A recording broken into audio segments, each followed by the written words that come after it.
Orasyon pangwasak sa poder ng kalaban.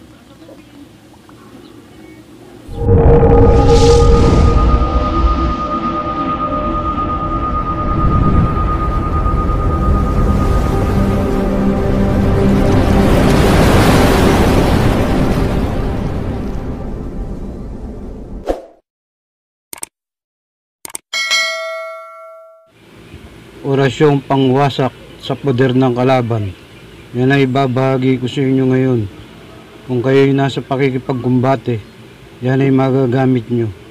Sa mga baguhan pa lamang sa spiritual, ay tapusin nyo muna ang inyong pagdidibusyon bago kayo sumabak sa pakikipagkumbate.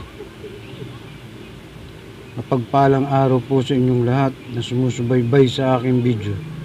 Ako'y laging nagpapasalamat sa inyong lahat na nakasubscribe na sa akin, at kung bago ka pa lamang napadaan sa aking channel ay pakasubscribe na lang po at pakipindot na rin ang bell icon para lagi kayong updated sa mga bago kong video. Maraming salamat po. Ang paraan po ng paggamit ng orasyon pangwasak sa poder ng kalaban. Una na po ay dapat may sapat kayong poder, pondo at balabal sa sarili. Manalangin ng taimtim at humingi ng basbas sa Panginoon Diyos na gabayan kayo sa oras ng inyong panggagamot.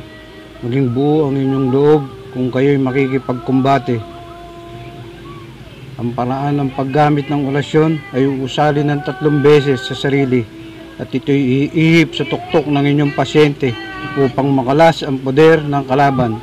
Dapat ay may pangrebelta na din kayo sa kalaban. Sa pamagitan niyan, ang mangkukulam o mambabarang ay magiging mahina. Pwede nyo nang batuhan ng inyong orasyon na pamarusa hanggang sila'y kumalas sa inyong pasyente. Ito ang orasyon na uusalin ng 3 beses at iihip sa tuktok ng inyong pasyente. Oja, Lamurok, Milam, Shusumuks, Pu. Nawa ay nakatulong ako sa ibinahagi kong orasyon sa inyo. Pagkaingatan lamang po ang orasyon na binabahagi ko sa inyo. Una na lagi tayo magpasalamat sa Panginoon Diyos sa kanyang paggabay sa oras ng ating panggagamot. Nawa ay pagpalain tayong lahat ng Panginoon Diyos sa gawaing mabuti. Maraming salamat po.